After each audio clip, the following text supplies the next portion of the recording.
Karen thought destroying my retirement lawn was just harmless fun, until she discovered what happens when you mess with an electrician who knows exactly how deep concrete foundations go. For 3 months straight, this entitled maniac used my corner lot as her personal shortcut.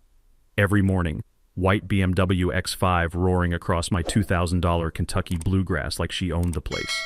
The screech of tires shredding my irrigation lines, diesel exhaust poisoning my morning coffee, the wet crunch of destroyed dreams under German engineering. I tried talking. She threatened me. I tried signs. She destroyed them. I called police. They said civil matter. What Karen didn't know? I'd just discovered something very interesting about where my property line actually ended, and where her daily route began. One strategically placed concrete bollard later. $80,000 BMW became expensive modern art. Criminal charges, divorce papers, public humiliation. But that's just the beginning of how this psycho neighbor destroyed her entire life. Tell me in the comments, what would you do if someone kept destroying your property? Drop a flag emoji below and let me know where you're watching from. Let me tell you about the American dream that turned into a 3-month nightmare. I'm Marcus Thompson, 52, union electrician who'd spent 30 years installing power systems in everything from shopping malls to hospitals. My specialty? Making sure things stayed exactly where they were supposed to be. Concrete foundations for electrical poles, underground cable systems, permanent installations that could survive anything Mother Nature threw at them.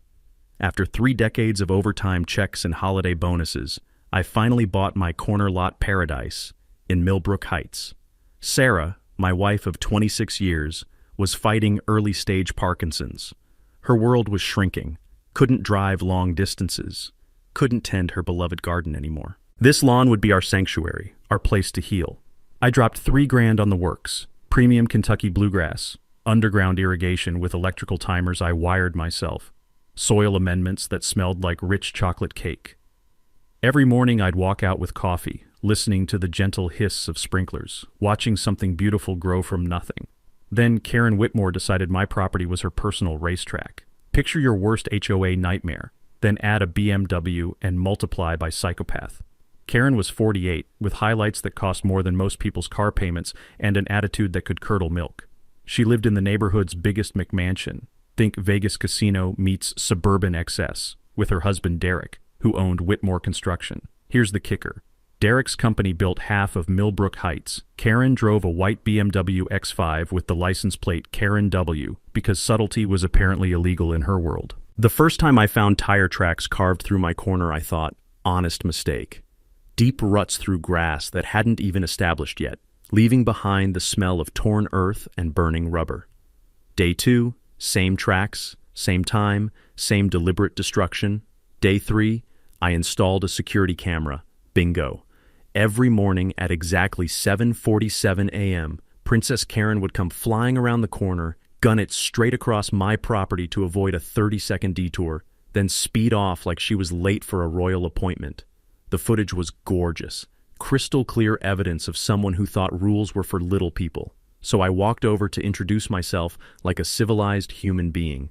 "Excuse me, Mrs. Whitmore? I'm Marcus, your new neighbor. I noticed you've been cutting across my... It's a free country." She didn't even look up from her flower beds. "Maybe don't plant so close to the road if you can't handle a little traffic."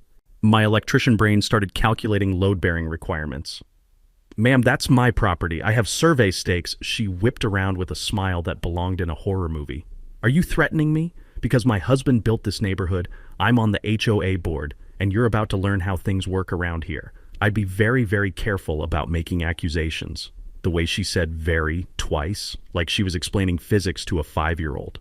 Walking back home, my work boots crunched on the gravel driveway with each step sounding like a countdown. Sarah was watching from the window, and I could see the worry in her trembling hands. That night, I pulled out my electrical code books and started researching. 30 years of installing permanent infrastructure had taught me something Karen clearly didn't understand. When you pick a fight with someone who specializes in making things absolutely, permanently, immovably stable, you better be damn sure you're standing on solid ground. Because I was about to teach her the difference between temporary inconvenience and permanent consequences. And Karen Whitmore was about to discover that when you mess with an electrician's retirement dream, physics always wins. You know what 30 years of electrical work teaches you? How to solve problems with precision and patience. That weekend, I made my first tactical move. At Tony's Hardware, I loaded up on low-voltage landscape lights, motion sensors, and enough weatherproof wire to illuminate a small airport.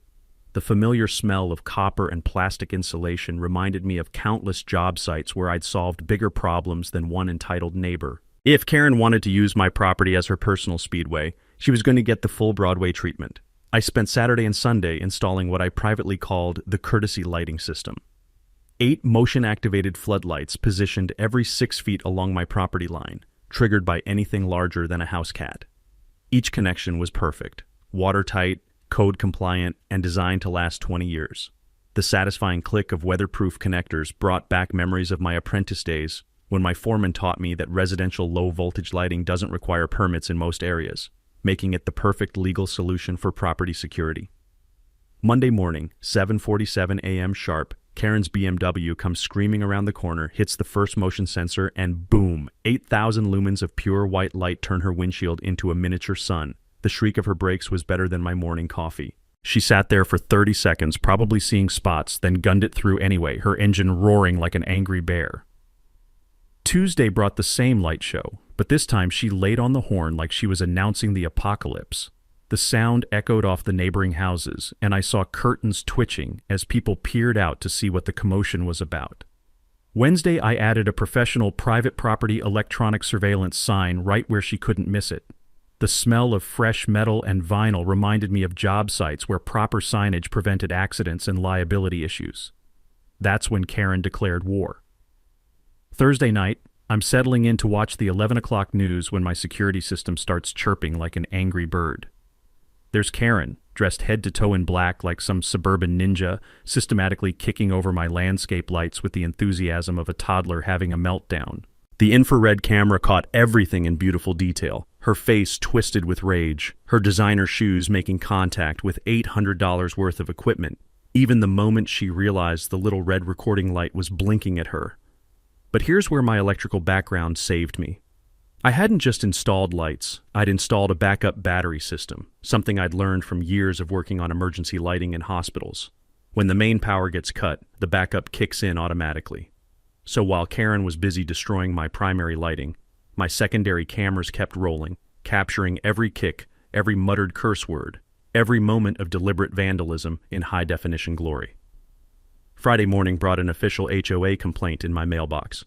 Excessive lighting disturbing neighborhood tranquility and creating safety hazards. Signed by Karen Whitmore, HOA treasurer. The paper felt cheap between my fingers, like her arguments. I called my insurance company and filed a vandalism claim. Then I called Tony. "Marcus, you beautiful genius," Tony said in his thick Brooklyn accent, the sound of power tools humming in the background of his shop. "This crazy broad's been collecting enemies like baseball cards. Half the neighborhood's been in here bitching about her." That afternoon, Tony introduced me to Mrs. Patterson, 78 years old and sharp as a new wire stripper. She'd been documenting Karen's reign of terror for 2 years, keeping detailed notes in a little spiral notebook with the dedication of a professional engineer. She filed complaints about my bird feeders, Mrs. Patterson said, the warm scent of her homemade chocolate chip cookies filling Tony's shop. Apparently they're attracting vermin and lowering property values. Last week she tried to get my mail carrier fired because he cut across her precious lawn to avoid her sprinkler system. But here's where everything changed. While Karen was busy playing Midnight Vandal, my insurance investigator showed up to assess the damage. These guys don't just look at broken lights. They examine everything with the thoroughness of a building inspector. And when this investigator started measuring distances and checking property lines with his laser equipment, he paused at my corner markers. "Mr. Thompson," he said, adjusting his measuring device with the precision I recognized from my own tool use, "I think you might want to have a professional survey done. These property markers look significantly off." The metallic taste of anticipation filled my mouth. Karen had just handed me something bigger than a vandalism claim. She'd given me the key to her entire operation. That night, I started researching concrete bollards with the same methodical approach I'd used for electrical installations my entire career. Permanent solutions require permanent foundations. That insurance investigator's comment about my property markers kept me staring at the ceiling all night. 30 years of electrical work had drilled one rule into my skull.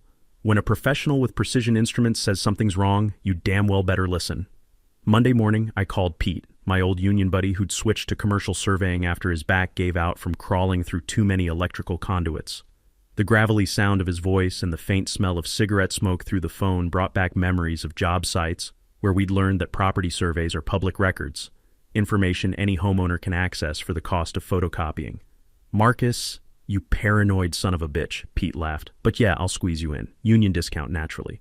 Before Pete could get out there, I decided to do some detective work. The county clerk's office reeked of old paper and industrial floor wax, with fluorescent lights that buzzed like angry wasps. The same electrical hum I'd heard in every municipal building I'd ever wired. What I discovered in those dusty files made my hands shake with rage. The original 2019 survey showed my property line running a full 12 feet further east than the current markers indicated. But the real smoking gun was an amended survey from 2020, signed by Derek Whitmore, licensed contractor, with a bureaucratic note about correcting measurement errors for municipal compliance. Correcting errors, my ass. Derek had literally moved my property line to give his precious wife more room to drive. Wednesday brought Pete and his crew with equipment that made my laser level look like a Fisher-Price toy. The metallic click of their instruments and the sharp scent of spray paint reminded me of my own methodical approach to electrical installations. Measure 3 times, install once, document everything. "Jesus Christ on a cracker, Marcus," Pete said, rechecking his readings with the intensity of a brain surgeon. "You own 18 feet more than those fake markers show. This whole corner where NASCAR Karen likes to play, that's been your land the entire time." The surveyor's bright orange spray paint created a new reality across my lawn. Karen's daily shortcut wasn't just crossing my property. She was driving across nearly 20 feet of land that legally belonged to me. Every single morning for 3 months, she'd been committing criminal trespassing. But Pete's next discovery made my electrician brain light up like a Christmas tree. "See that fancy retaining wall with the decorative stonework?" Pete pointed toward Karen's landscaping masterpiece. "The whole damn thing sits 4 feet onto your property. Cost probably 15 grand to build, and it's been illegal since day one." I felt the same electric satisfaction I'd experienced when finally tracking down a short circuit after hours of methodical testing. Every piece of this puzzle was clicking into place with perfect precision. That evening, Karen must have spotted the survey flags, because she came clicking across my driveway in her designer heels like a one-woman invasion force. The sharp sound of stilettos on concrete reminded me of hammers on metal, aggressive and impossible to ignore. "What the hell is this?" she snarled, gesturing at the orange flags like they were personally offensive. "You can't just magically move property lines because you're having a breakdown about normal neighborhood traffic." I pulled out Pete's official survey report, the heavy paper crackling with authority. "Mrs. Whitmore, according to this licensed surveyor, you've been criminally trespassing on my property every single day for 3 months. And that gorgeous retaining wall of yours? Also on my land." Her face cycled through more colors than a traffic signal having a seizure. "That's impossible. Derek built this entire development. He knows exactly where every property line runs." I finished with a smile that felt sharp enough to cut glass. "Oh, he absolutely does. The original 2019 survey shows these exact boundaries. The mysteriously corrected version from 2020 has your husband's signature all over it." Here's where things got interesting. Instead of backing down, Karen stepped closer, her voice dropping to a whisper that somehow sounded more dangerous than screaming. "You stupid blue-collar piece of trash," she hissed, the venom in her voice hitting me like a slap. "You think you can waltz into our neighborhood and start making demands? Derek and I own this place. We decide who belongs here and who doesn't. And people who cause problems for us, well, they tend to find life gets very, very difficult." The smell of her expensive perfume mixed with the metallic taste of pure fury in my mouth. This wasn't just about property lines anymore. This was about power, class, and who got to decide the rules. After she stormed off, leaving the evening air poisoned with threats and entitlement, I made 2 phone calls. First to my insurance company's legal department, who explained that systematic property fraud often involved entire networks of corruption. Second call was to a concrete contractor I'd worked with on commercial jobs, because some problems require permanent solutions. Karen's promise to make my life very, very difficult wasn't just a threat. It was a preview of coming attractions. Friday morning, I'm savoring my coffee and admiring my perfectly surveyed property lines when a white city truck rumbles into my driveway like a municipal tank. Out steps Dave Morrison, code enforcement officer with a clipboard and the dead-eyed expression of someone who's given up on justice. "Mr. Thompson, Anonymous complaint about unpermitted electrical installations creating safety hazards. The metallic taste of bureaucratic corruption replaced my morning brew. What installations? Dave gestured toward my landscape lighting like he was identifying evidence at a crime scene. Motion-activated floodlighting, underground wiring systems, potential commercial-grade equipment in residential zoning. Anonymous complaint. Right. I could practically smell Karen's vanilla perfume wafting off his clipboard. Those are standard low-voltage landscape lights, I explained, drawing on 30 years of electrical expertise. Everything's code compliant. I'm a licensed union electrician. But Dave wasn't interested in facts. He pulled out a measuring tape and started documenting my installations with the mechanical precision of someone following orders rather than regulations. The sharp sound of metal tape snapping back reminded me of every legitimate code inspection I'd ever passed, except this felt like theater. $1,200 fine for unpermitted electrical work. 10 days to remove everything or face escalating penalties. Here's where my background saved me. Decades of permit applications had taught me that residential low-voltage lighting under 30 volts requires no permits in our municipality, a fact I'd triple-checked before installing the first fixture. But something about Dave's demeanor triggered my troubleshooting instincts. Dave, quick question. Where do you golf? His pen froze mid-signature. What's that got to do with anything? Neighbor mentioned seeing you at Millbrook Country Club. Beautiful course. The flush creeping up his neck was more revealing than any confession. Millbrook Country Club was Derek Whitmore's weekend headquarters, where construction contracts got discussed over 18 holes and municipal favors got traded like baseball cards. After Dave drove off with his fraudulent citation, I called my old foreman Big Jim, whose gravelly voice carried 40 years of municipal building department experience. Dave Morrison's been struggling since his divorce, Jim explained, the sound of hammering echoing in the background. Word around the department is he's been accommodating certain developers lately. Bills don't pay themselves, you know. The stench of corruption was getting thicker than summer asphalt. That afternoon, I filed a Freedom of Information Act request for all building complaints from the past 18 months. When the city clerk handed me a stack of photocopied papers that smelled like toner and broken dreams, I understood the true scope of Karen's operation.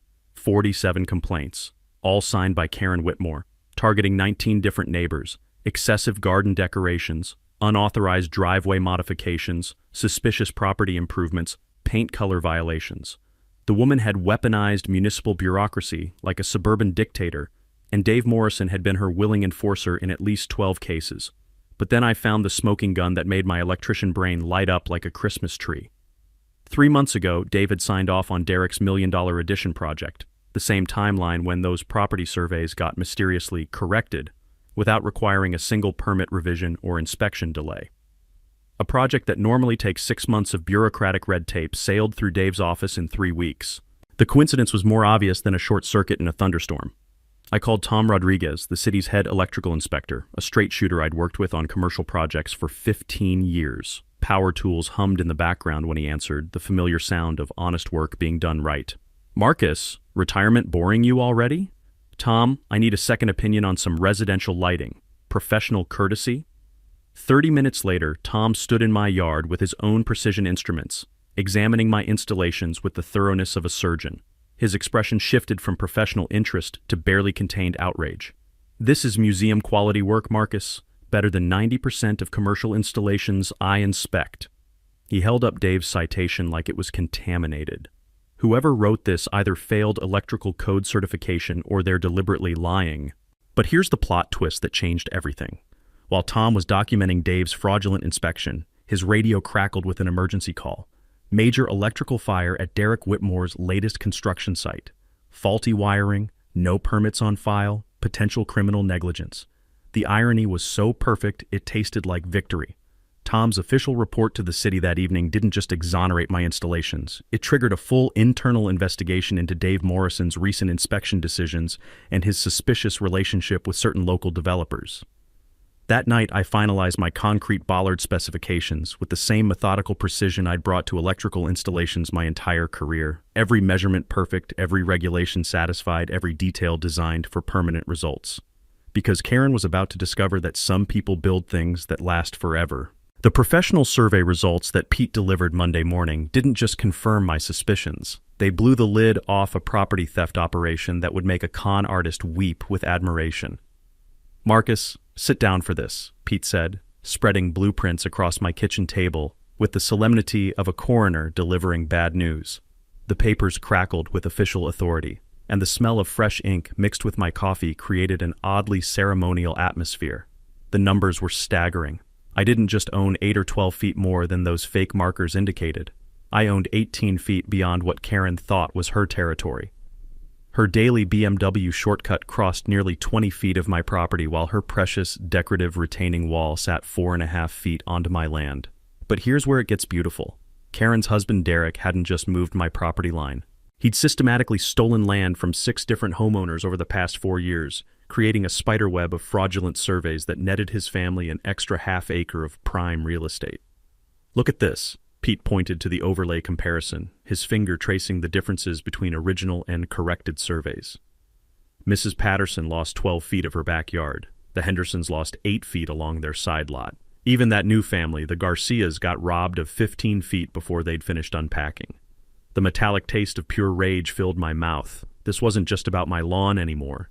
This was about a systematic theft operation disguised as clerical corrections. But my electrical background had taught me something Derek apparently never learned. When you build on stolen ground, everything becomes unstable. And I was about to introduce some serious instability to Karen's perfect little world. See, 30 years of installing electrical foundations had given me expertise Derek never anticipated. I knew exactly how deep concrete bollards needed to go for maximum vehicle impact resistance. I understood load-bearing calculations, stress distribution, and most importantly, the precise placement that would turn a speeding BMW into abstract art. The legal consultation that afternoon confirmed what my gut already knew. Real estate attorney Sarah Kim examined Pete's survey with the intensity of a detective studying crime scene photos, the fluorescent lights in her office buzzing with familiar electrical hum. "Mr. Thompson, you have grounds for a lawsuit that could bankrupt the Whitmores," she said, her voice carrying the quiet confidence of someone who'd won bigger battles. "Systematic property fraud, municipal corruption, civil rights violations under color of authority. We're talking criminal charges and 7-figure damages." The sweet smell of victory was intoxicating, but I had a better idea. What if I wanted to install a decorative concrete bollard on my property? Purely for aesthetic purposes, of course. Sarah's smile was sharper than wire strippers. Decorative landscaping features are completely legal, provided they're installed within your property boundaries and meet municipal safety standards. That evening, I stood at my corner property line with a tape measure, calculating the exact spot where Karen's passenger side wheel tracked every morning at 7:47 a.m. The mathematics were beautiful in their simplicity. Physics plus precision equals permanent problem solving. My electrician's training had taught me that the most elegant solutions often look deceptively simple. One decorative concrete bollard, professionally installed according to commercial electrical pole standards, positioned exactly where momentum and stupidity would intersect at 25 miles per hour. The foundation would go 5 feet deep with rebar reinforcement, the same specifications I'd used for electrical installations that needed to survive hurricanes. The bollard itself would be 42 inches of reinforced concrete with a decorative cap, perfectly legal and absolutely immovable. Karen's illegal shortcut was about to become the most expensive driving lesson in municipal history. And the beautiful part? She was going to do it to herself. Some people plan revenge. I engineer permanent solutions. Tuesday morning, I drove to Industrial Concrete Supply with the same methodical approach I'd brought to every major electrical installation in my career. The warehouse smelled like cement dust and rebar, triggering memories of commercial jobs where foundations had to be absolutely perfect the first time. "I need a decorative bollard," I told Miguel, the manager who'd supplied concrete for half my electrical pole installations. "Residential application, but I want commercial-grade specifications." Miguel raised an eyebrow at my requirements. 42 inches tall, 8-inch diameter, reinforced core, decorative granite cap. "Jesus, Marcus, you planning to stop a tank?" "Just want something that'll last," I said, the taste of anticipation metallic on my tongue. The technical specifications were beautiful in their precision. Foundation depth, 5 feet extending below the frost line for permanent stability. Rebar reinforcement, 4 half-inch steel bars running the full height, cross-braced every 18 inches. Quickset concrete, 4,000 psi compressive strength, the same standard I'd used for electrical installations that needed to survive hurricane-force winds. Wednesday brought the legal team assembly. Real estate attorney Sarah Kim had connected me with a surveyor willing to testify about fraudulent boundary alterations, while my insurance company's investigator documented every piece of evidence we'd collected. The conference room smelled like fresh coffee and expensive legal pads, but the atmosphere crackled with the electricity of impending justice. The beauty of this approach, Sarah explained, spreading documents across the mahogany table, is that decorative landscaping elements are protected speech under municipal aesthetic regulations. As long as your bollard meets safety standards and stays within your property boundaries, Karen can't touch it legally. But I wasn't just relying on legal protection.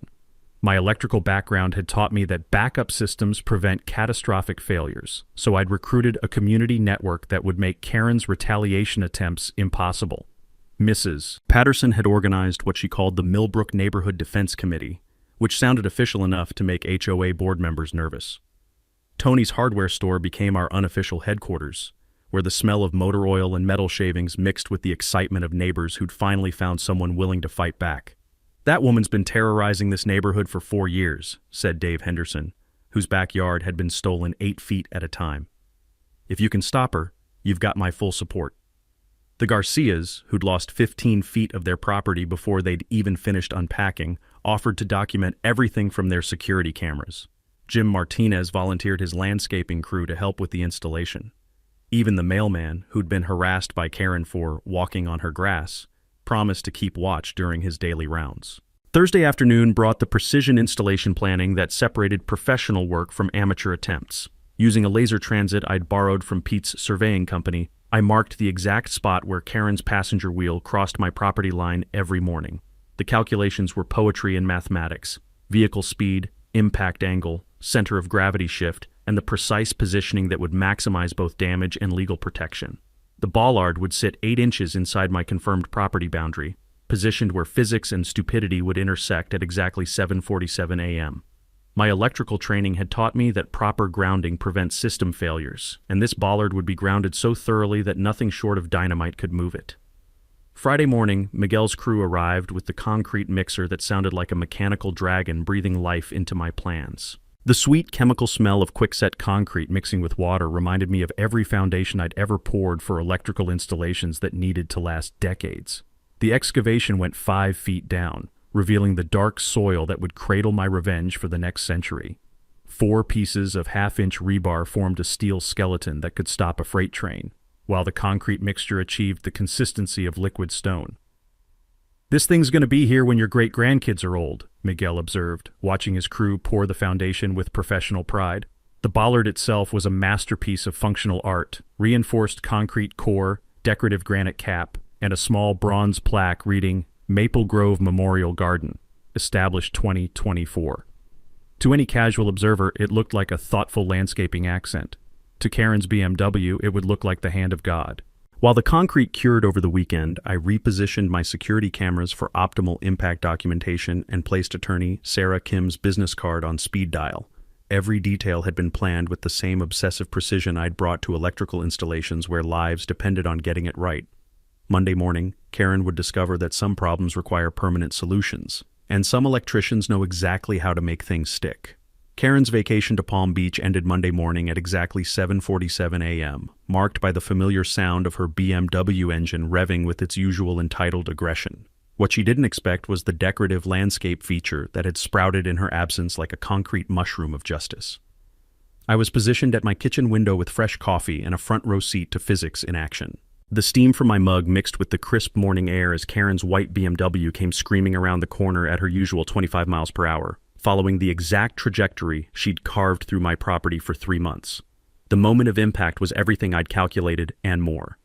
Karen's passenger side wheel clipped my bollard at precisely the angle I'd engineered, creating a symphony of destruction that echoed off every house in the neighborhood. The metallic screech of rim against concrete, the explosive pop of tire meeting immovable object, the satisfying crunch of German engineering discovering American mathematics. Her BMW lurched sideways like a wounded animal, suspension components singing their death song as the wheel well crumpled against my perfectly positioned monument to property rights. Steam hissed from her radiator like an angry dragon, while her hazard lights blinked frantically in automotive distress. The silence that followed was broken only by the gentle hiss of escaping coolant, and Karen's voice rising in a crescendo of rage that would have impressed opera singers. "What the fuck is that thing?" I stepped onto my front porch with the casual satisfaction of someone whose morning coffee had just gotten significantly better. "Good morning, Mrs. Whitmore. That's a decorative garden feature. I installed it while you were away." Karen emerged from her disabled BMW like a fury rising from the underworld, her designer vacation outfit contrasting beautifully with the smell of antifreeze and burnt rubber. "You did this on purpose. You set a trap." "Ma'am, that bollard is 8 inches inside my property line, professionally installed according to municipal standards." I held up Pete's survey documentation, like a shield made of legal paper. "Perhaps you should consider using the public street instead of my private property." The transformation in Karen's face was spectacular. Confusion shifting to understanding, understanding morphing into pure rage. "You son of a bitch. This is going to cost you everything." But here's where Karen made her first tactical error. Instead of calling her insurance company or a tow truck, she called the police, demanding they arrest me for setting booby traps and attempted vehicular assault. Officer Rodriguez arrived 20 minutes later, his patrol car's radio crackling with the background noise of municipal authority. The smell of hot asphalt and Karen's increasingly desperate perfume created an oddly festive atmosphere as he examined the scene with professional detachment. "Ma'am, this appears to be a decorative landscape feature installed on private property," he observed, measuring the distance from bollard to property line with the same laser precision Pete had used for the survey. "Do you have permission to drive on this gentleman's land?" Karen's response was a masterpiece of entitled fury.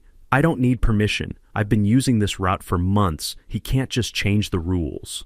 Officer Rodriguez's expression shifted to the kind of patient exhaustion reserved for dealing with particularly dense criminals. "Ma'am, driving on private property without permission is criminal trespassing. The property owner has every right to install landscape features within his boundaries." That's when Karen played her trump card, pulling out her phone to call Derek with the desperate energy of someone whose world was collapsing in real time. "Derek, get down here right now. This blue-collar asshole destroyed my car." But Derek's response, audible through the phone's speaker, wasn't quite the cavalry charge Karen expected. "Jesus Christ, Karen, what did you do now? I'm in the middle of a code enforcement investigation. Handle it yourself." The color drained from Karen's face faster than coolant from her radiator. Derek hanging up on her in front of witnesses was more devastating than the actual car damage. Officer Rodriguez completed his report with the bureaucratic efficiency of someone who'd seen this exact scenario play out countless times. No charges filed, incident classified as driver error on private property, insurance claim responsibility falling squarely on Karen's shoulders.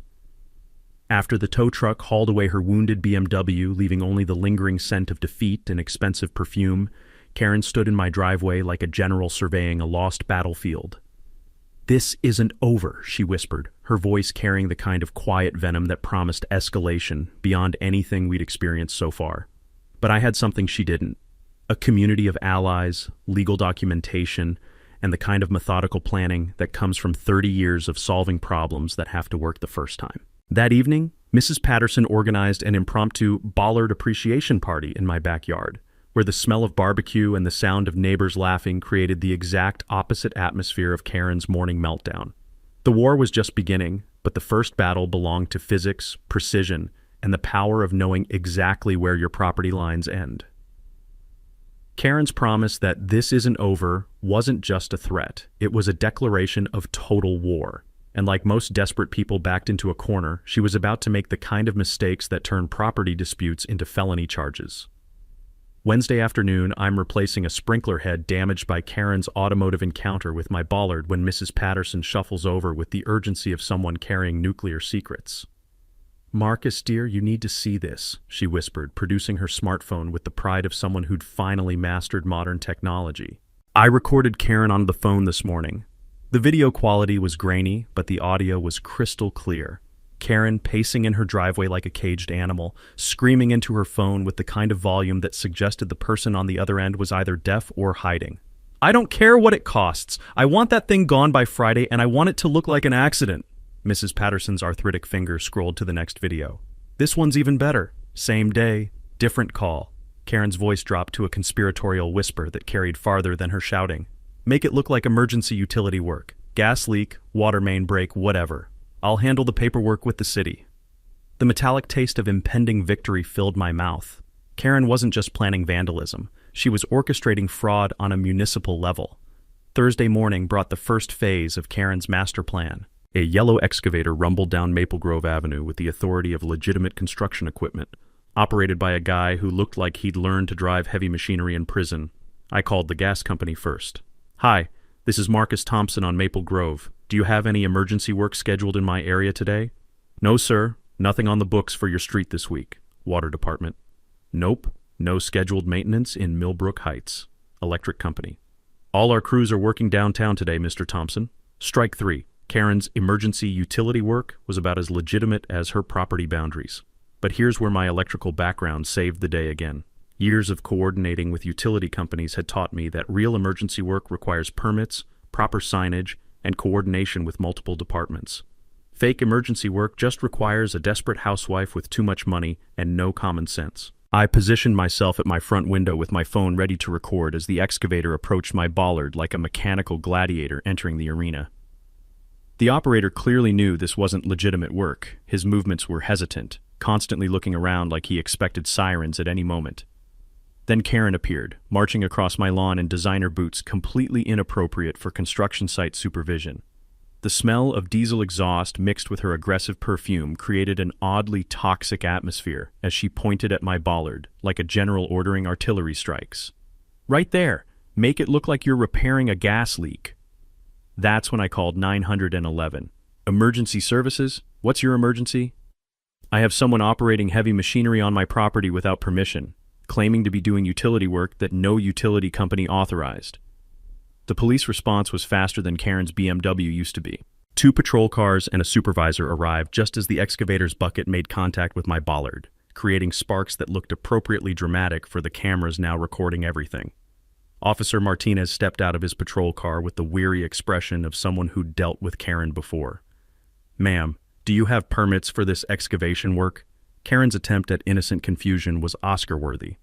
"Officer, this is emergency utility repair, gas leak detection." "Which utility company?" The pause that followed was longer than Karen's usual attention span. The city sent them." Officer Martinez pulled out his radio and made the calls I'd already made, confirming what we all knew. No utility work was scheduled, no permits had been issued, and no gas leaks existed anywhere near my property. But the beautiful part was yet to come. The excavator operator, faced with potential criminal charges, decided to save his own skin by producing his phone and playing the recording of Karen offering him $10,000 cash to accidentally damage my landscaping while making it look like legitimate utility work. Karen's voice crystal clear through his phone speaker. "I don't care if it's illegal. I want that concrete monstrosity gone, and I want the old man to pay for it." The click of handcuffs around Karen's wrists was more satisfying than the sound of her BMW meeting my bollard. Charges included fraud, conspiracy to commit vandalism, impersonating utility authority, criminal trespassing, and attempted bribery of a municipal contractor.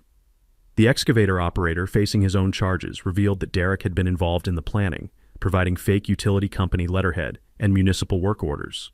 The conspiracy reached deeper than anyone had imagined. As Karen was loaded into the patrol car, her final words were directed at me through gritted teeth. "You have no idea what you've started, you pathetic blue-collar piece of garbage." But I knew exactly what I'd started.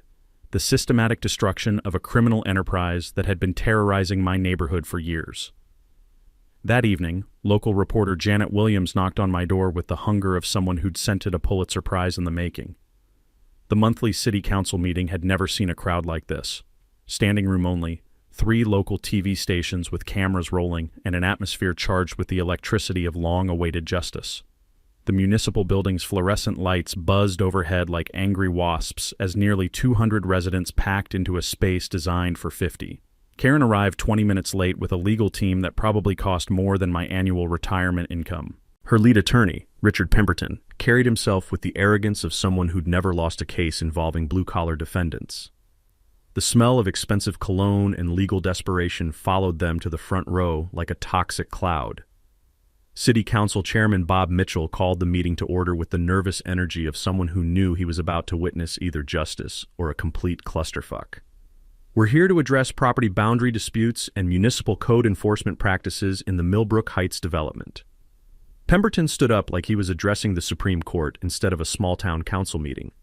Chairman Mitchell, my client has been the victim of a targeted harassment campaign by Mr. Thompson, who has deliberately created dangerous obstacles on public thoroughfares to cause property damage and personal injury. The legal terminology sounded impressive until you realized it was complete bullshit wrapped in expensive vocabulary. Furthermore, Pemberton continued, his voice carrying the kind of condescension that made my electrician hands itch for wire strippers. Mr. Thompson's so-called decorative bollard represents an attractive nuisance and public safety hazard that the city has a responsibility to remove immediately. Council member Sarah Gonzalez leaned forward with the expression of someone who'd actually read the case files. Mr. Pemberton, are you claiming that a decorative landscape feature installed 8 inches inside private property boundaries somehow constitutes a public hazard? That's when Pemberton made his fatal mistake.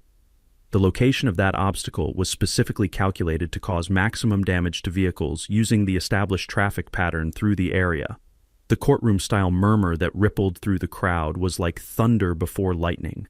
Pemberton had just admitted that Karen's established traffic pattern involved driving across my private property. I stood up with the measured confidence of someone whose case was built on mathematical precision rather than legal theatrics.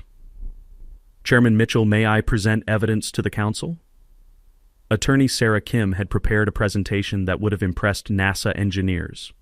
Property surveys, security camera footage, municipal code citations, and a timeline of criminal activity that painted Karen's operation as systematic fraud disguised as neighborhood complaints.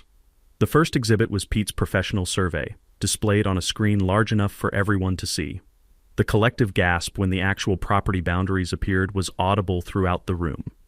Karen hadn't just been trespassing. She'd been stealing land from 6 different families for 4 years. As you can see, I explained, pointing to the overlay comparison with the laser pointer's red dot dancing across the screen. The Whitmore family has systematically altered property boundaries to benefit their own interests, while filing fraudulent complaints against neighbors who questioned their activities. But the real showstopper was the security footage compilation. 3 months of Karen's BMW deliberately crossing my property, followed by her nighttime vandalism of my lighting system, culminating in the excavator incident with crystal-clear audio of her offering bribes for criminal destruction of property. The crowd's reaction when Karen's voice played through the sound system, "I want that concrete monstrosity gone and I want the old man to pay for it," was like a dam bursting. Spontaneous applause, cheers, and someone in the back shouting, "Lock her up!" Councilmember Patricia Williams raised her hand for silence. "Mrs. Whitmore, do you have anything to say in your defense?" Karen stood up like she was ascending to a throne rather than facing municipal justice. Her voice carried the same entitled fury I'd heard in my driveway, but now it was amplified for everyone to witness. "This is a conspiracy!" she shrieked, her perfectly styled hair trembling with rage. "A blue-collar conspiracy designed to destroy successful people who've built this community. These people are jealous of what Derek and I have accomplished." The silence that followed was more damning than any guilty verdict. Karen had just revealed her true character to 200 witnesses and 3 television cameras. That's when FBI agent Patricia Rodriguez stepped forward from the back of the room like justice personified. "Mrs. Whitmore, I'm Agent Rodriguez, Federal Bureau of Investigation. We've been investigating municipal corruption in conjunction with construction fraud, and your case has provided valuable evidence for our ongoing inquiry."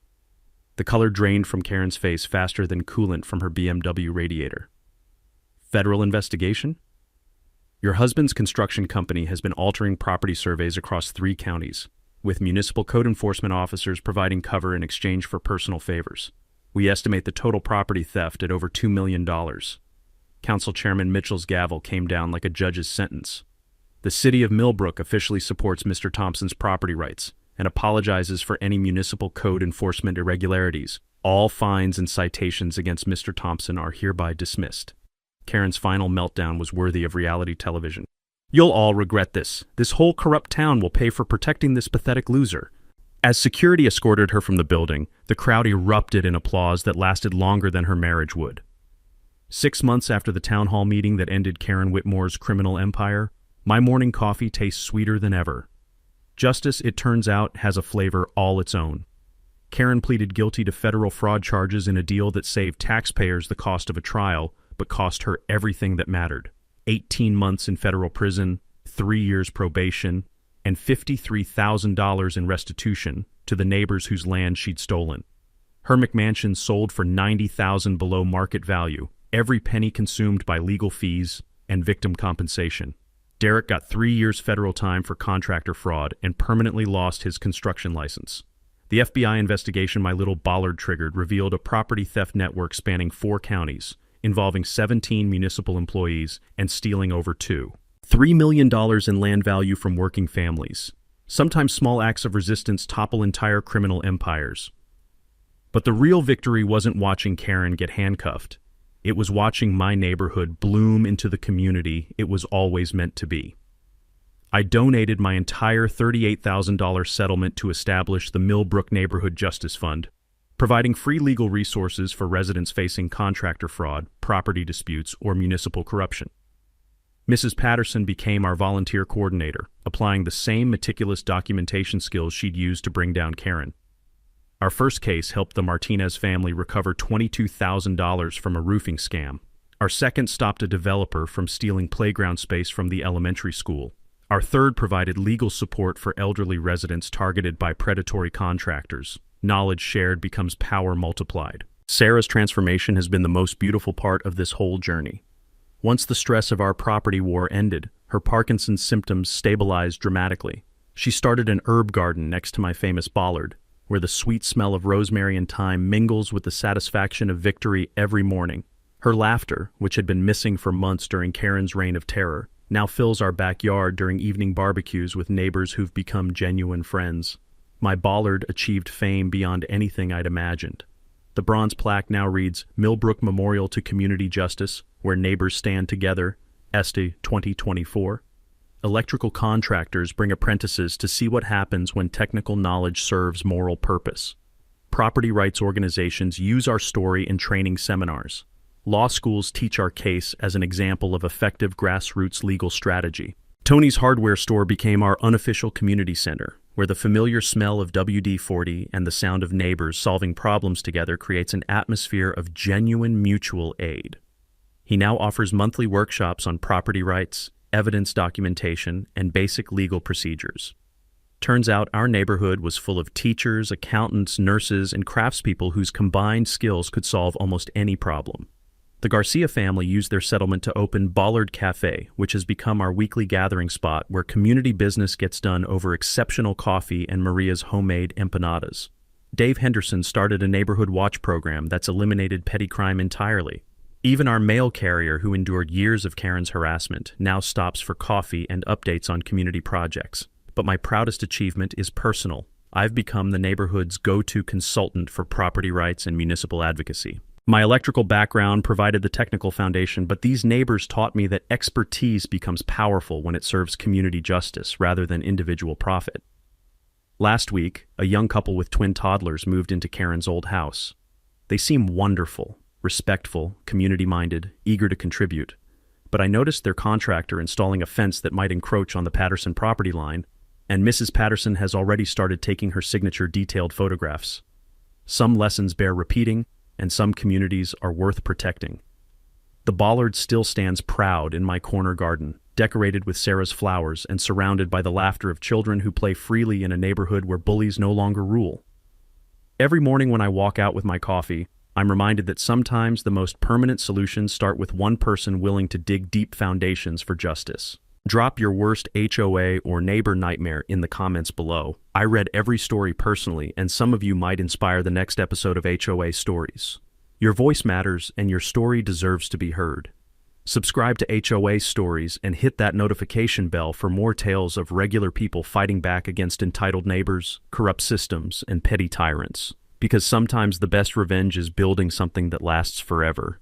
We appreciate you spending your time with us on HOA Stories, where HOA Karens finally get checked. If you enjoyed today's drama, hit like, comment on your favorite part below, and don't forget to subscribe so you'll be the first to catch our next HOA Showdown.